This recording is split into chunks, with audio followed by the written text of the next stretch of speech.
I'm growing marijuana in my yard. Growing marijuana in my yard. Got little pots of pine spread out all over the lot, 'cause I'm growing marijuana in my yard. Like out seed from Mexico. Stuck it in some dirt and let it grow. Put it in my garden with my peppers and my peas, and I get all the smoke I need for free. Free. I'm growing marijuana in my yard. Growing marijuana in my yard. Keep it where no one can see. So let's keep this between you and me. 'Cause I'm growing marijuana in my yard. I'm growing marijuana in my yard. I can't tell my boss or my kid hard. I don't grow much, but what I use to work all day, and when I'm through, I smoke some marijuana in my yard. Free markets for free people. And free singing for those who can't afford I don't sing because I don't want to break the equipment. Now the policeman wants to talk to me. Hey, Anthony Smith. Smoke up all that weed. He said, money's what you're in it for. Don't you know you're in a war? Now I'm gonna haul your ass downtown to me. I said, hey man, what is it to you? How do I infringe on what you do? I beg your pardon if you're offended by my garden, but I just can't grow Prozac in my yard. So grow my medicine in my yard. Give some to my neighbor for his harm. Share it with my grandma who keeps it from her son. 'Cause we all know that's against the law. coconut water. Oh, Now there's nothing growing in my yard. You can try it. Those cops call my land and both my cars. It's really good. Now I have to buy my partner. A teenager in the parking lot who's growing marijuana in his yard. Oh, anyone can grow it in their yard. They actually have it hard. Never mind the president, let's overgrow the government, and I'll grow marijuana in my yard. Let's grow some marijuana in my yard.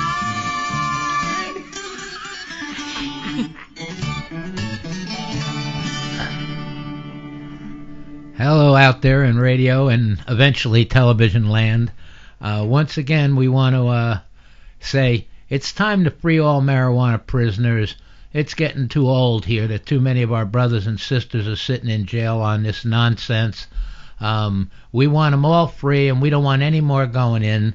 And medical marijuana laws that is just a big scam to allow rich fat cats to sell it and distribute it while everybody else goes to jail.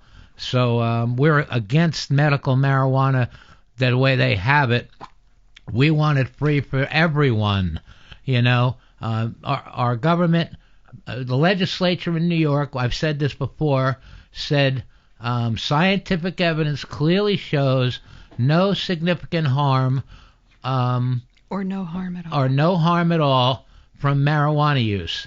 And since our legislature knew back in 1977 that there was no significant harm, if there's no harm, why are there criminal consequences for it?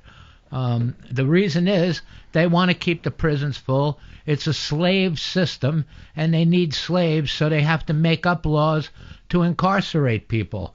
On top of it, it's big profit filling our jails with people. If there's no victim, there's no crime. Now, I've said that so many times here.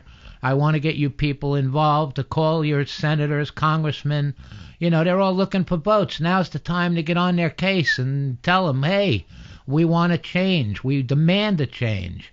Now that that's been said, which I've said so many times, and I feel like I'm just talking to myself because I don't see any big movement to change things.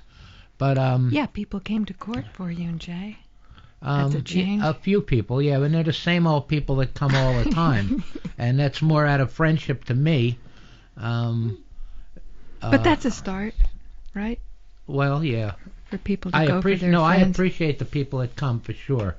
Yeah. You know, but what I really want to talk about tonight is I have a great love for law.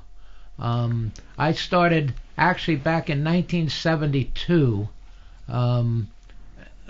studying and learning law. My first marijuana arrest was in Somerville, New Jersey.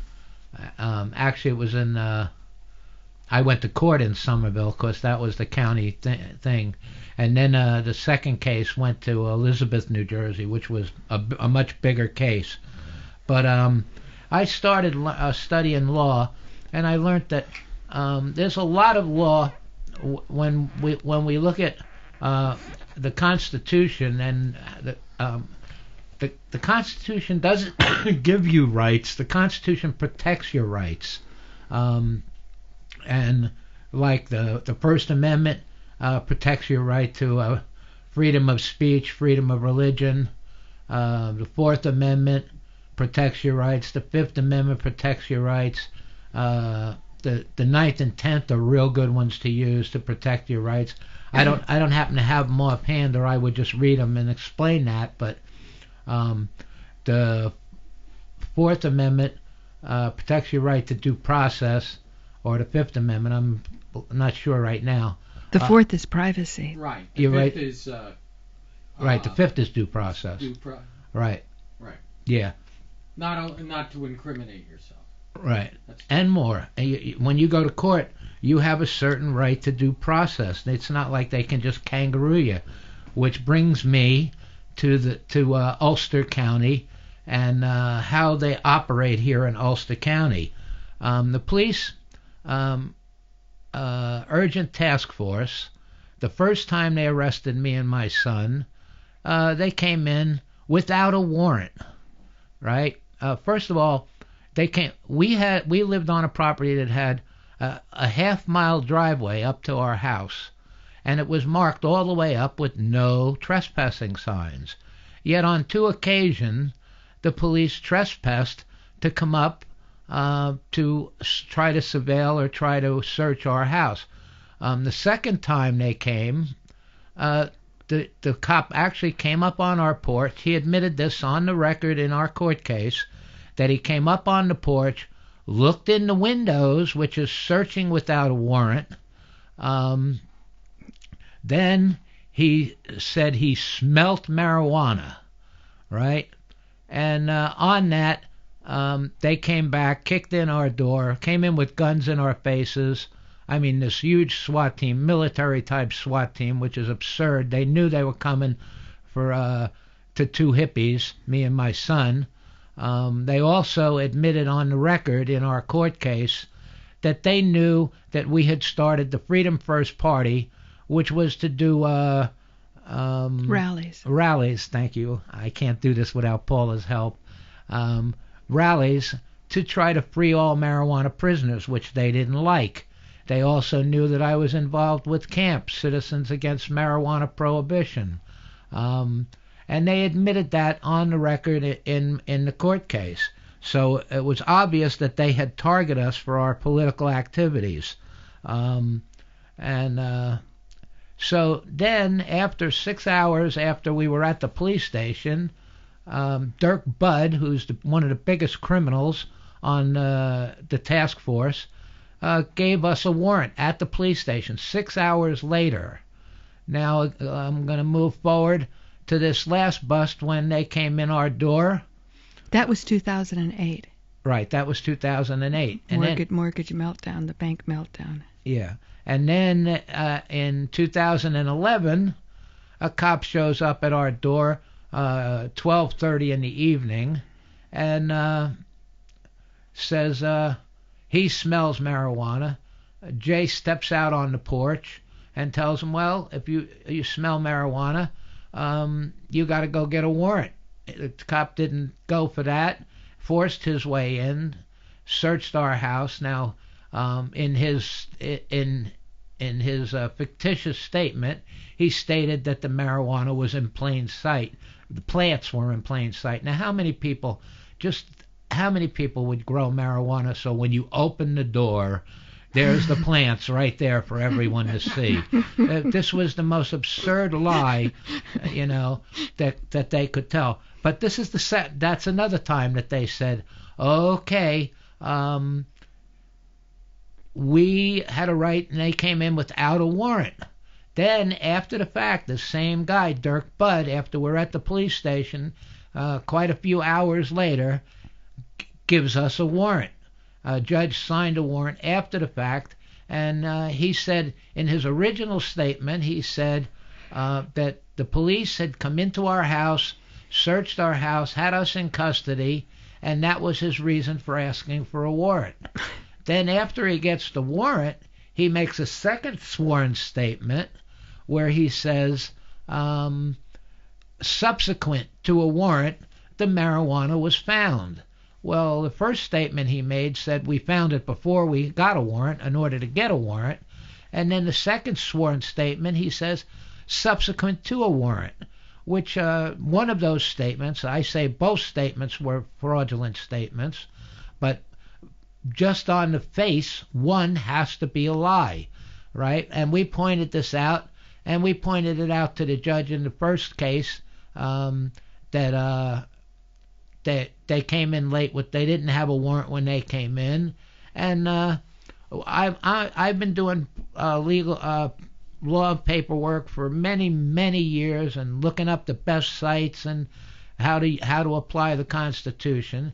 Now,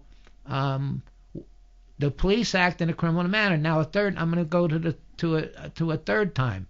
Me and Paula are driving up from New York. We had done a TV show down there, and on bank fraud. Right, on bank fraud. And another cop from the sheriff's department who's hooked up with the urgent task force, right, pulls us over because of a taillight, comes up to the car, and right away, and we have the dashboard camera from this, the dashboard tapes from this, and he says, I smell fresh marijuana. I've done this before on this show.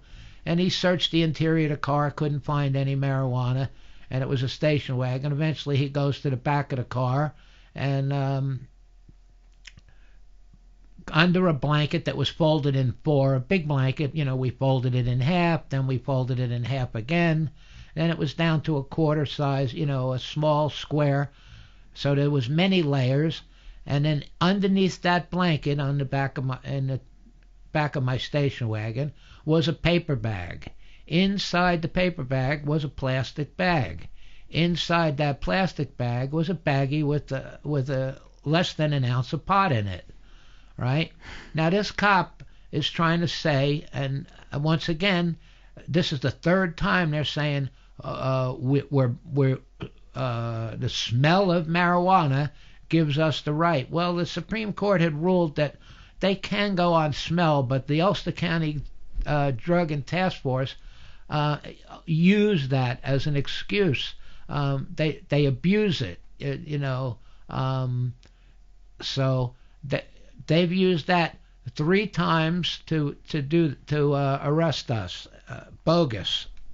And every time the task force or the sheriff's department acted in an illegal manner. They didn't follow the law. Now, we're supposed to follow the law, and if we don't follow the law... Ignorance of the law is no excuse. Right. If we don't follow the law, they threaten us with jail, or we're subject to penalties of some kind. Now, when the police openly, flagrantly ignore the law or abuse the law, it's called acting under color of law. Now, these police, Ulster County Drug Task Force, the Sheriff's Department, act in that way almost all the time. They don't follow the law. They act under color of law.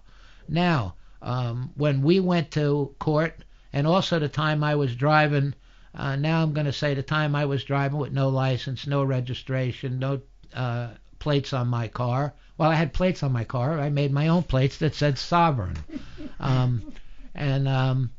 had all the law that says that you have a right to travel freely, and that right can't be licensed. And I had all the law, and people have won on this, and the Supreme Court has even ruled that we have a right.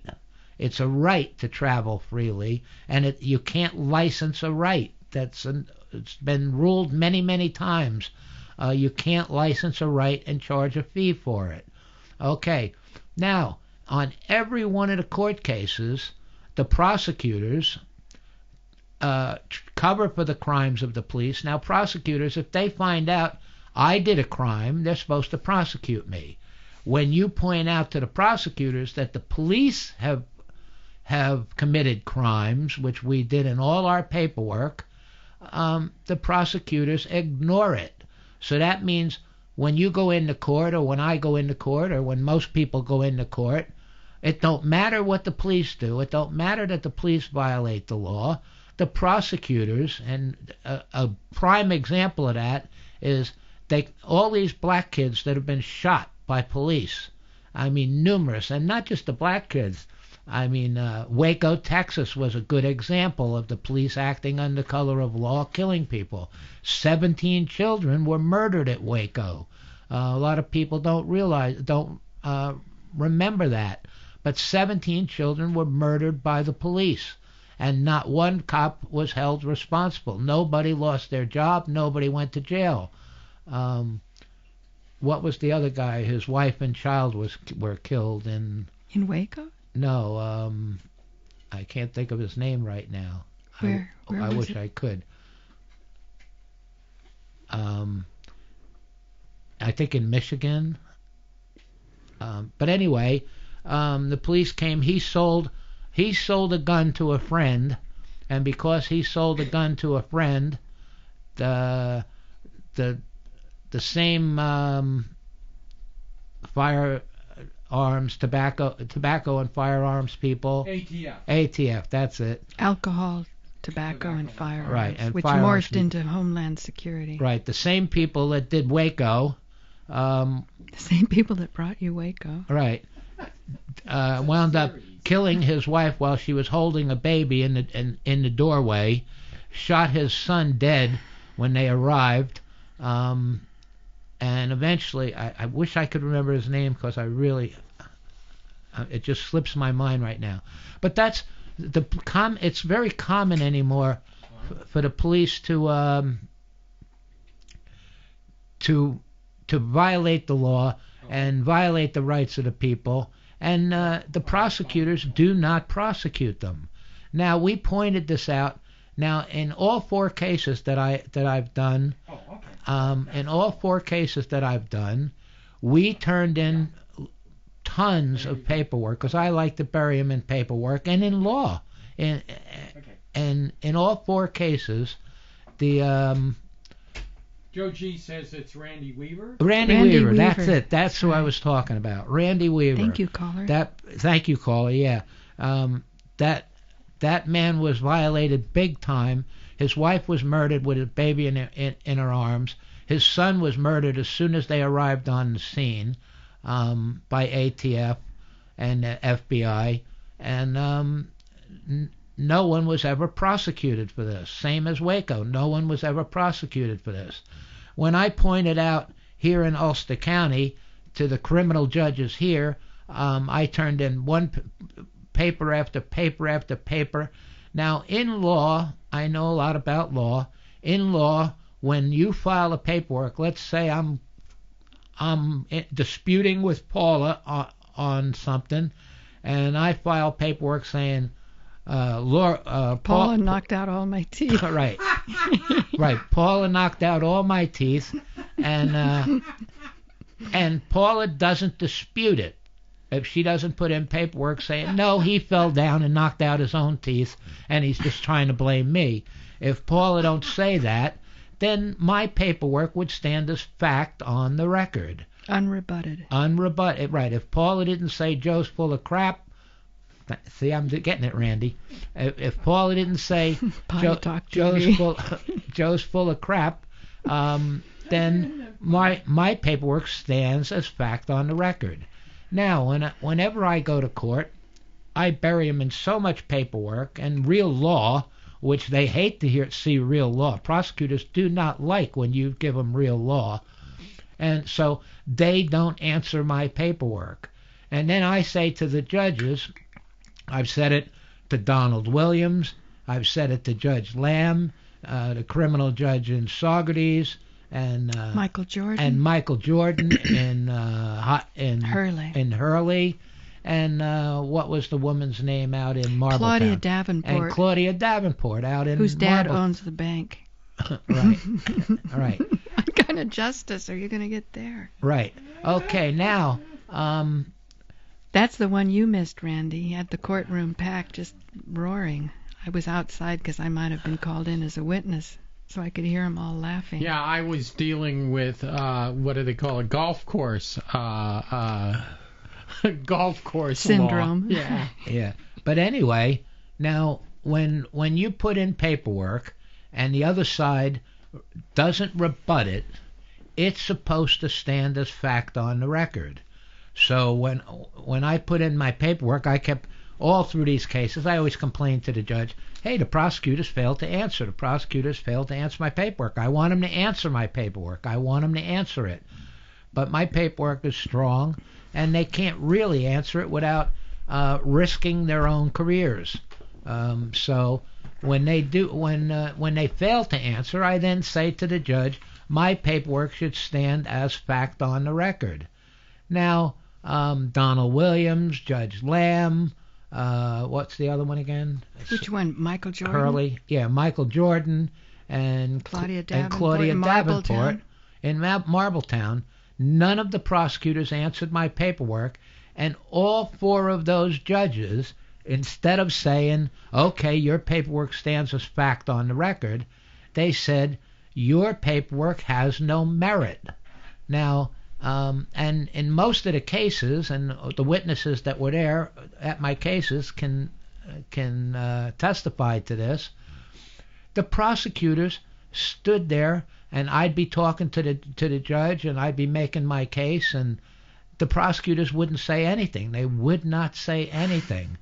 And the judges would argue with me from the bench, or the judges would question me or interrogate me, which is not a judge's job. A judge is supposed to be an impartial person. He's not supposed to prosecute from the bench. Every one of these judges prosecute from the bench, which is criminal on the part of a judge. A judge is supposed to be there to protect the rights of the defendant as well as the victim. If there were no victims in any of my cases, but if there's a victim, the judge is supposed to be impartial. He's supposed to see to it that the person who was victimized rights are protected and the person who's accused rights are protected. Now, in all these court cases, these judges violated their oath of office to protect and defend the Constitution of the United States, and their oath of office to protect and defend the Constitution of New York. They denied due process. They denied equal protection. Now, all these judges acted in a criminal manner. So anybody who tries to go to court, now this is a practice, what is it again? A pattern and a practice. Right. This is a pattern and a practice here in Ulster County, as well as a lot of places all over the United States. And it's time for people to realize you get no, especially here, I'm talking about here because I've dealt with 4 judges here. It's a pattern and a practice to deny due process, to deny equal protection, to violate, this is from the bench these judges do it, to violate their oath of office, which when a judge violates his oath of office, I have all the court cases to back what I'm saying, you are making war against the Constitution. To make war against the Constitution in this country is treason. And Judge Lamb has committed treason. Donald Williams has committed treason. Claudia Davenport. Claudia Davenport has committed. Michael Jordan. Michael Jordan has committed treason, which they should be removed from the bench. It's time for people to out there. This is your county, people. Sooner or later, because of the way they just drag people in, it's very likely that all you people out there, sooner or later, are going to be in court before these judges. I'm telling you, and I have proof, and I'm going after all these judges. I'm going to go after the prosecutors that were involved in this. I'm going to go after the police involved in this. I'm not sure quite yet. I'm going to just to file complaints to to higher up judges saying, oh, these judges acted criminal. They play golf at the same golf course, and they're all buddy-buddy. So I don't think that it's going to do much by just going to the judges' review board to bring it to them. But I haven't quite formulated how I'm going after all these judges, how I'm going after the prosecutors, how I'm going after the urgent task force. But I intend to pursue this. Now, this last case, it's obvious that they have singled me and my family out and targeted me because of my stand for legalization. I'm not for legalization, for repeal. Targeted us. Right. I'm hacked relentlessly on the internet. Right. Targeted us because of our political stand on prohibition of marijuana. Repeal is what we're looking for. And these guys make a living railroading people, setting them up, and we've read on one of our other shows, someone else had wrote about how criminal Ulster County, the judges, the prosecutors, and urgent task force are. What's that? Oh, it's something that I'm going to review and read next week, but somebody dropped it off at the radio station and said it's all their violations, the terrible things they've gone through. Oh. But I want to process it before I read it. Okay, I thought it had to do with what we're talking about. But anyway, but it's time for you people out there to start taking a stand against. We have a criminal organization, and this is actually RICO violations. We have the police acting under color of law, which is a crime. We have the prosecutors covering for those crimes. We have the judges covering for those crimes. We have the judges violating the rights of people who come before them to due process and equal protection. We have the judges violating their oath of office. All these are crimes. Now, we're arresting people, young kids, for smoking a joint, and a lot of people out there are like, "Oh yeah, I'm for a strong police force." Well, you know, I'm for an honest police force. I'm for an honest court system. When we have the police, and I've seen it, the police sneaking back in the woods to catch some young kid smoking a joint, you know, and people go, when you read it in the paper, you say, "Oh, well, that kid got busted. He was smoking a joint." And a lot of you people out there act like, well, the kid broke the law. The kid violated the law. And, you know, you can slough it off and ignore it. What about his stalker? Yeah, what about his stalker? Right. And what about the police when they lie? You know, these cops came in our place, I told you twice, they came without warrants, they searched without warrants, they arrested us without warrants, and then afterwards they produced warrants. Our Constitution says, in order for them, our Constitution protects the rights of citizens to unreasonable search and seizures, and it states that they have to have a warrant in order to do this. Well, the Urgent Task Force does it all the time, and we see no outrage from you people out there in radio and television land. We see no outrage. All these letters that we read in the Woodstock Times all the time, we see no one saying we're tired of the criminality of the urgent task force. We're tired of the prosecutors covering for them and not prosecuting. When they break the law, when the police break the law, it is the prosecutor's responsibility, when they find out about the violations by the police, to prosecute them. But they don't. They cover for them. That makes the prosecutors, puts them in collusion with them. And when the judges cover for it, like Donald Williams used to be a prosecutor. He prosecutes from the bench. Do you think that time, remember you were going off and one prosecutor looks at you and he goes, why are you saying this to me? I didn't say a word. Right. Do you think he was trying to get it on the record that he was backing away from the fraud by saying, I didn't say a word? No, I was really coming down on him and basically calling him a criminal. And he said to me, why are you saying this to me? I didn't say a word. And then I said to the judge, that's right. He didn't say anything, Your Honor. You are prosecuting from the bench. Right. I rest my case. which the judge just completely ignores and continues to prosecute from the bench. Now, when I say the prosecutor didn't answer any of my paperwork, therefore, therefore my paperwork should stand as fact on the record. The judges ignore this, which is law, by rights, by legal authority. Paperwork uncontested is supposed to stand as fact. Judges just ignore that because they're covering for the police. And then to make it even to further compound their crimes, they turn around and say, your paperwork has no merit. Now wait a minute. My paperwork is based on the Constitution.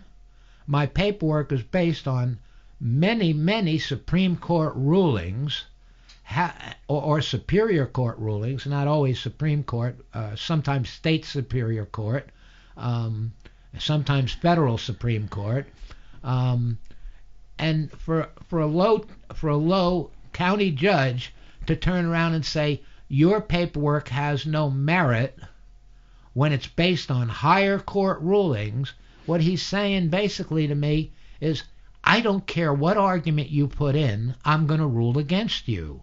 I don't care what law you cite, I'm going to turn a blind eye. For a judge to turn a blind eye to the law, the applicable law, is a violation of his oath. And these criminals that we have here, and I keep calling them again, and I beg any of you judges, I beg Donald Williams, I beg Lamb. Sue me for defamation of character. Right, sue me for defamation of character. I want a jury trial, and I want to put it before a jury and show the jury just how criminal you are. And what's the other one in Saugerties again? I always forget his name. Daniel Lamb. No, I mean not Saugerties. I mean Michael Hurley. Jordan. Michael Jordan. The baseball, the basketball guy. Yeah. Michael Jordan's court. Namesake. Right.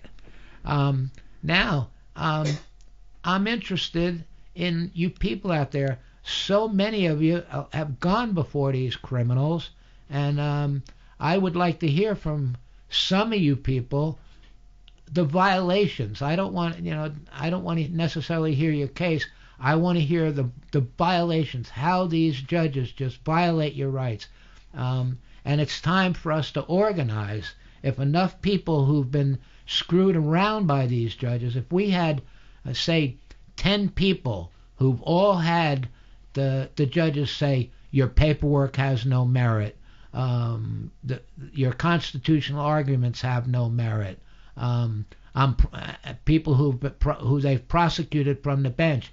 If we had 10 people, then we can show a pattern and a practice, which I can show just in all the cases they've done to me. This is a pattern and a practice in Ulster County to ignore applicable law, to violate the rights of people who are before the judges, and not give findings of fact and conclusions of law. A judge is that's another point I wanted to make.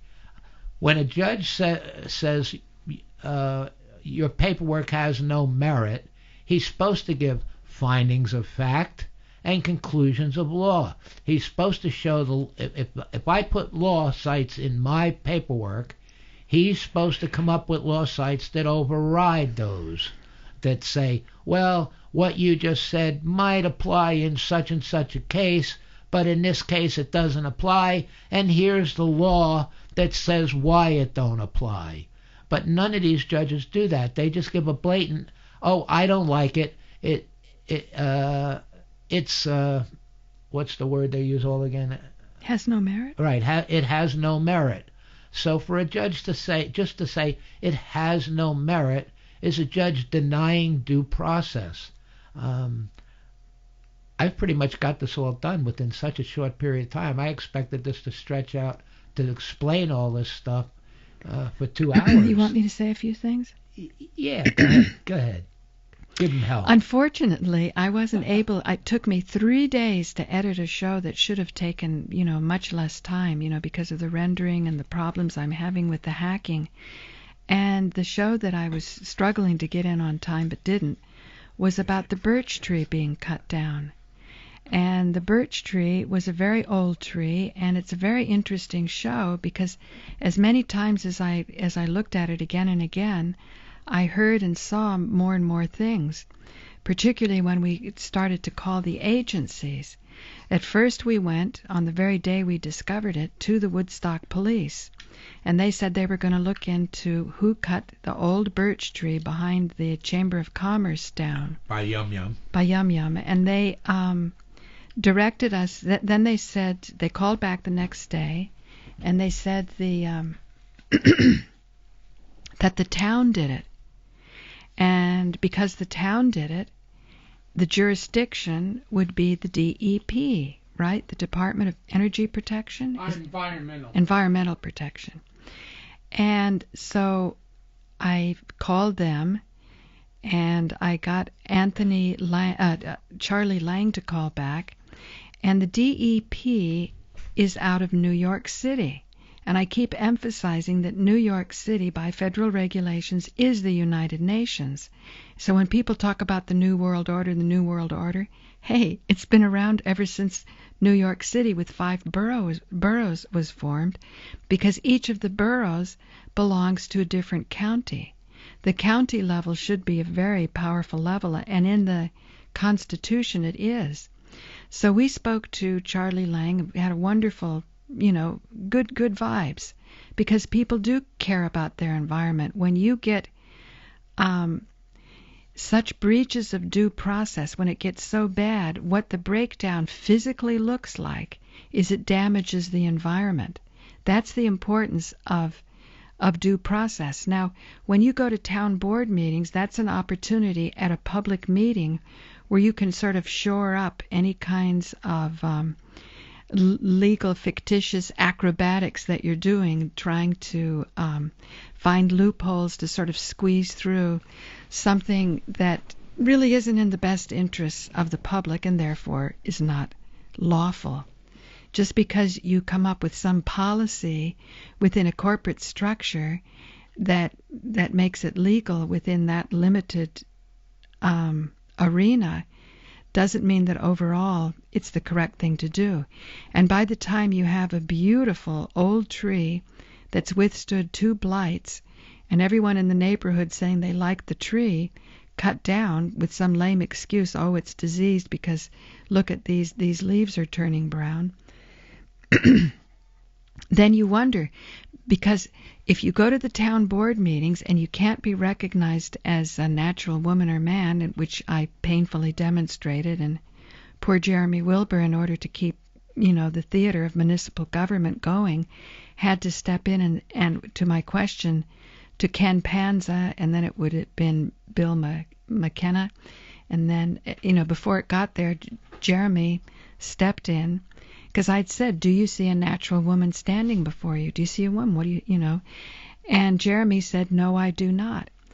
Therefore, we depend on agencies. If we don't have a voice in front of the government that we think we've elected, but it turns out just by registering through the District of Columbia we've pretty much rendered ourselves impotent, then as you're going through the agencies, you begin to see the frustration of the people there too, because everybody loves beautiful trees. What happens when you take a place like Woodstock and you start cutting down trees, you can see it. In the footage, I'm shooting Joe, and there's the parking lot behind him. It looks like any old strip mall anywhere in the United States. If you want something distinctive and I don't know, what do you say? Felicia has that word. What, the panache of Woodstock? Then don't be cutting down the trees, especially old trees. So I had a very nice discussion yesterday or the day before with Anthony Smith, one of the policemen on bicycles that, Joe always says they're creeping around preying on kids smoking joints in the bushes. And he walked over to the birch trees, and we had a long discussion. And one thing that showing that as long as we have a platform to communicate, I feel there's nothing that we can't accomplish. Because he certainly widened my horizons when towards the end of the discussion he pointed out that a lot of properties around watershed areas, the streams, after the hurricane, these people are not getting their money. And the significance of them not getting their money, people are, being run bankrupt.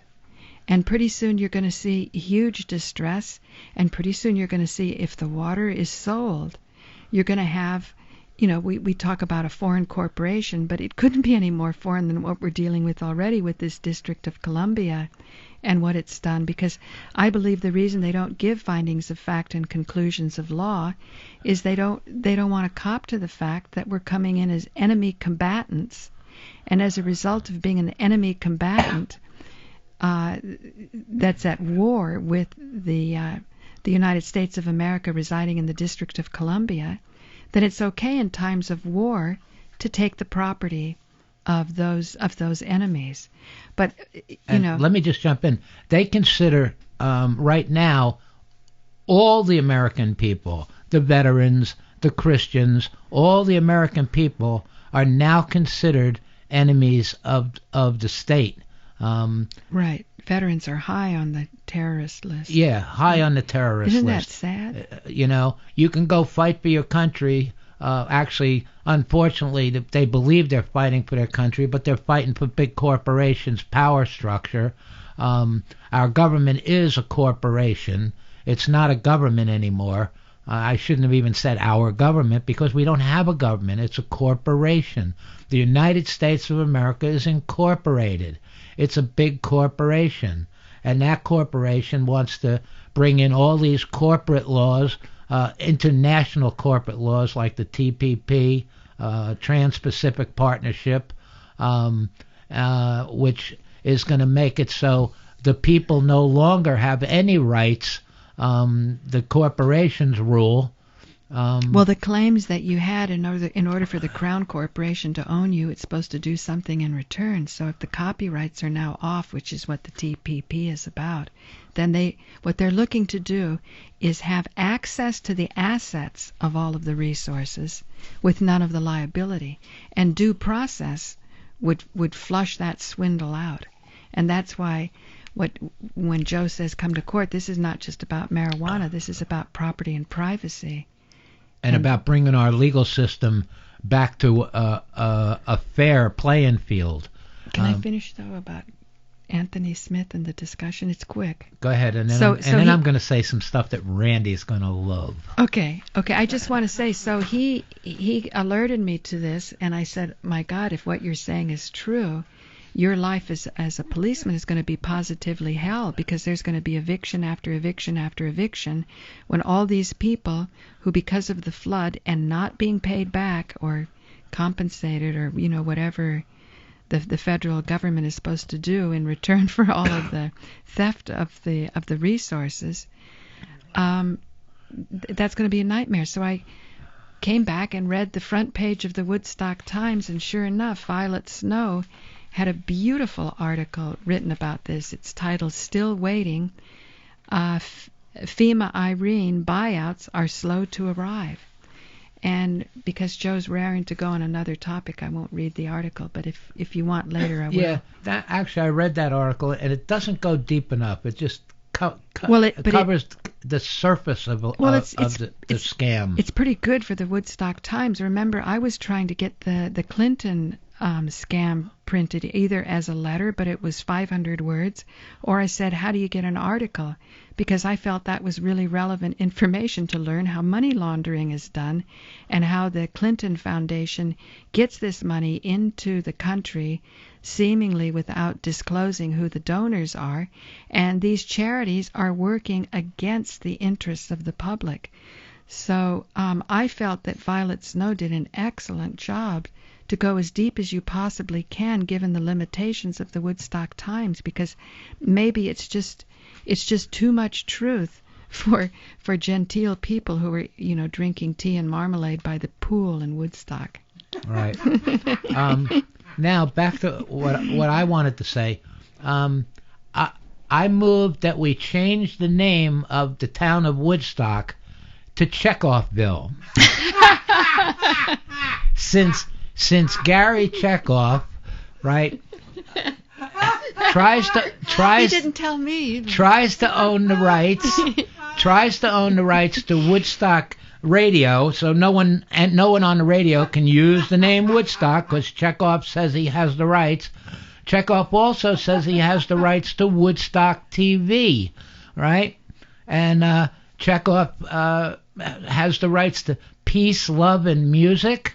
How about the game of chess? You can't say checkmate anymore. It sounds too much like his name. Or I keep on hearing these things like they're violating him because they've got the dairy Chekhov and now they've got the pork Chekhov. Yeah.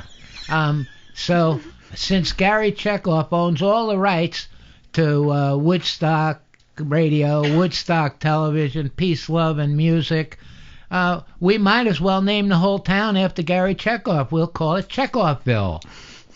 And you know what? I've accused him. I've called him the tyrannical trademark troll of Woodstock. Yeah. So I picture him sitting under the bridge, because a troll has to have a bridge to sit under. That bridge that comes over the creek as you come in on 375, he could sit under there and demand his ransom of anybody entering Chekhovville.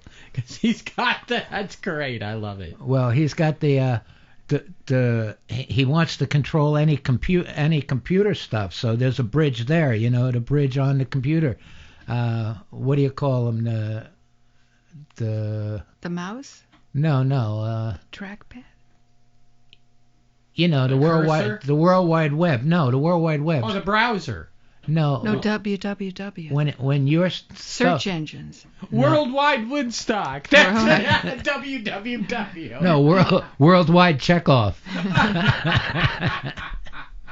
I was so hoping to get some press passes to see the Dave Mason thing at the Bearsville Theater, and it's so confusing to me. Joe says I'm not understanding the arrangements that they have, but it just seems.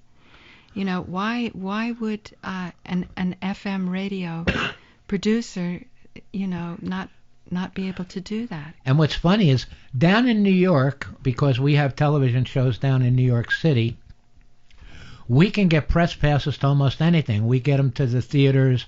We get them to quite a few things. Yeah. But up here in we saw Amazing Grace, that beautiful musical. But up here in Woodstock, we recommend you people, if you go to New York, go to the play Amazing Grace. It's great.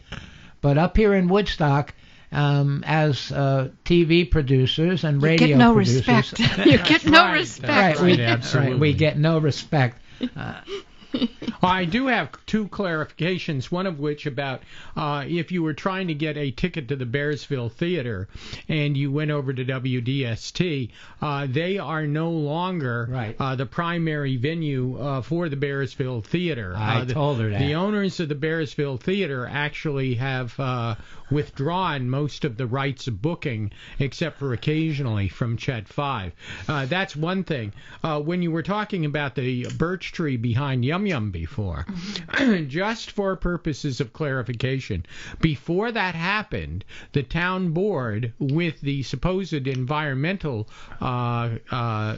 hookity-dook of the town was there talking about how these trees have to come down, and this is why it's important. I know it can be boring, and I know it can be tedious, but you have to keep your eye on the town board every twice second. a month or listen to it here, and you would have heard the discussion, or in my opinion, the conspiracy about taking down these trees. And so you heard it? Yes. They were making the sausage, you witnessed that? That's right. They were talking about it. It was openly discussed before it happened, and I didn't know what to do about it because this is the environmental commissioner of the town talking to the town board in front of the, in front of the public and the radio and the broken TV station, and they're talking about it, and it's like, what am I going to say? Yeah, I'm a Druid and I don't like any of this. They're talking about bringing down the big shade tree in the village green as well, the one you like to sit under. They're talking about bringing it down. You're going to love this show because we talked to the different agencies, and one guy a year ago had walked around with people. We're actually negligent in that we didn't do the final call, so we'll do that soon. But he knew the tree, and he said he didn't see anything wrong with it a year ago, so it got diseased in a year. He was just as a tree lover. We videoed. Eventually, it's going to be shown on Woodstock TV, and I would like everybody, not this week, next week we'll probably get it up. Next week it's going to be up. But we videoed that tree from top to bottom, after it was cut down, and we show there was a big fat main trunk, and it went up into 3 pieces up high. Now, one of the 3 pieces had quite bad rot on it, and one of the branches completely rotted away and fell off, and the other branch had rot up through the center of it. Of the one branch that went up, it split up into 2 pieces further up. One rotted completely off, and one still had rot. But that was only one of the 3 upper branches of this tree. If they had brought in a tree surgeon, one of those people who know how to take care of trees, they could have cut off one of the 3 branches, and that tree would have lasted a long time. Now, I point out in the video that you'll see on Woodstock TV that we have very few old white birch in the Northeast here, because twice, 20 years apart, we had white birch blights, and so for 40 years, over a 40-year period, there were 2 white birch blights that killed most of the white birch. But this tree was more than 80 years old. We counted at least 80 rings. It's very hard to tell when you get to the center how many more rings there are. But from counting from the outside in, you can count easy 80 rings. And then there's about a 3 or 4 inch section in the center where you can't tell how many more rings are there. So this tree was at the very least 85 years old, could have even been 100 years. Now,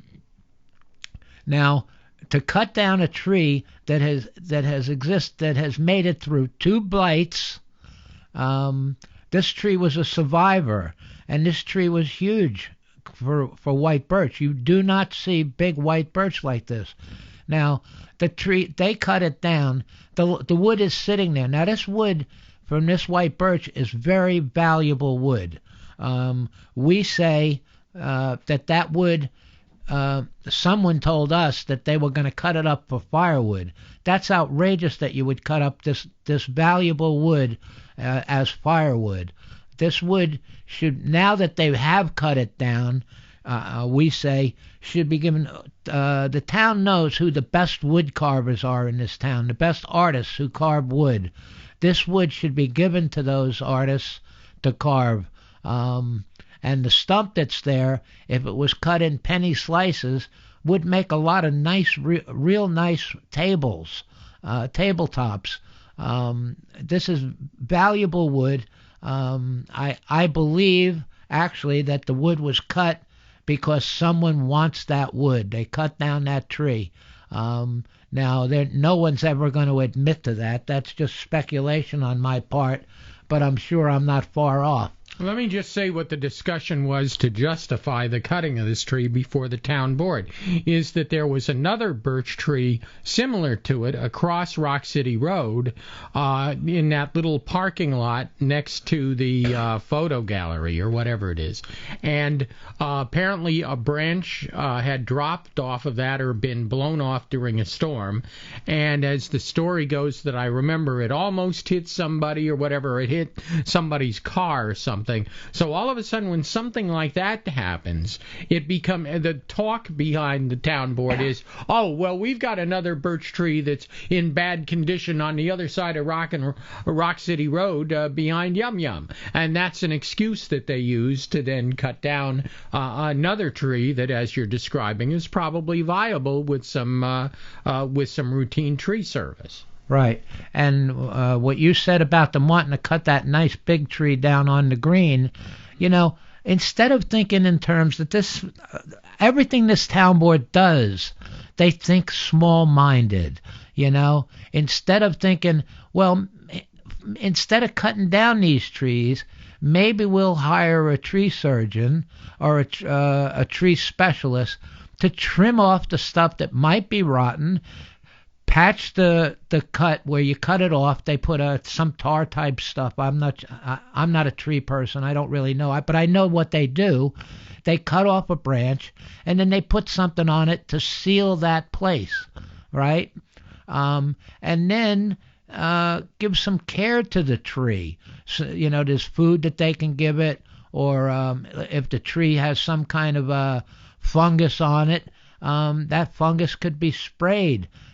Sometimes simple things can keep a tree around for many, many more years, and I think it would be a crime to take down that tree. The only tree on the green that gives shade, to take it down is outrageous. Whoever took down this white birch, really violated nature. If they didn't violate the law, they violated nature. We've made quite a stink about it, especially, I'm not normally going to complain about every tree that's cut down. I mean, we have so much pine in this country. If someone cuts down a pine tree, okay, I can live with a pine tree here and there. Not whole forests, like they were going to cut 7 acres of trees, these idiots who run who are on our town board, so that they could put in a solar thing. So what they're going to do is cut down the trees that give us oxygen so we can get some energy from the sun, which means money. They only think in terms of money. For example, that they give, I've said this so many times, they like to give out tickets because they think it's a source of revenue.